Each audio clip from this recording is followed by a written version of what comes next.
Stefan with The Verge here, and the brand new Samsung Galaxy Note 9. This year, Samsung has changed a lot of the stuff that makes the Note 9 truly special. In fact, they've doubled down on them. The display, the battery, and the S Pen have all been revamped. Overall, it doesn't feel like an amazingly different experience compared to last year's Note, but it is still an improvement. It's an evolution more than a reinvention, but this could end up being the Galaxy Note that fans of the line have always wanted. The Note 9 looks almost identical to last year's model, except the fingerprint sensor around the back is now below the camera and easier to reach. It comes in blue and pink, and if you get the blue model, it comes with a bright yellow stylus. It has an ever so slightly larger screen than last year's Note 8. 6.4 inches versus 6.3 inches. Everything else is the same. So there's a headphone jack, water resistance, wireless charging, USB-C, and of course, a Bixby button.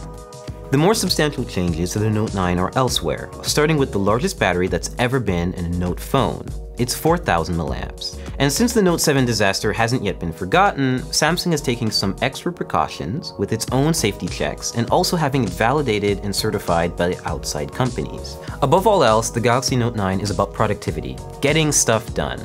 This year, Samsung has built DeX into the Note 9 so you can use it like you would a desktop by plugging the phone into an external display. The Note screen can be used as a trackpad or keyboard when working on documents in DeX.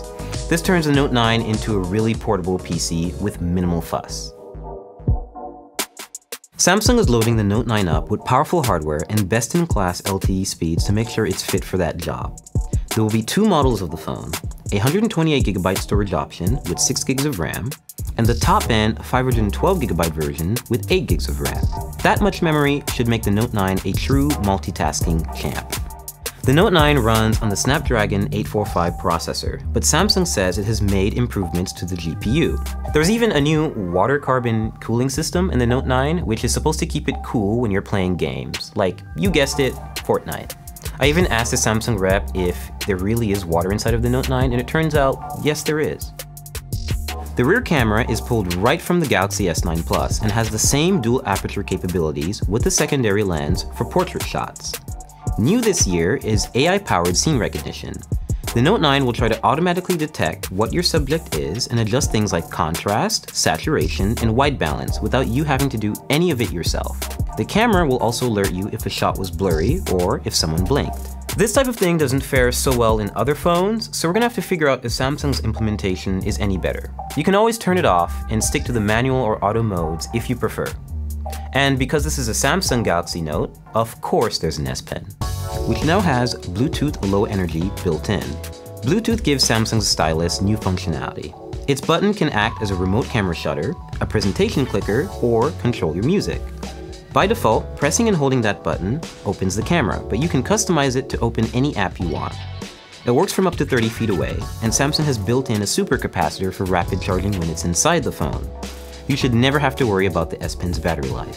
Pre-orders for the Note 9 start on August 10th, and it ships on August 24th. The 128GB model is $999, and the 512GB version is $1,249. But Samsung is cramming everything it can into the Note 9 to make it feel super powered and super productive. So overall, the Note 9 definitely is an improvement over last year, but it's going to take a full review and living with it to really figure out if it lives up to the hype and if it's worth the upgrade. Don't forget to like and subscribe, and stay tuned to the youtube.com/The Verge. And don't forget to stay tuned. Oh my God, Stefan. It hurts inside. It hurts inside. You're killing it.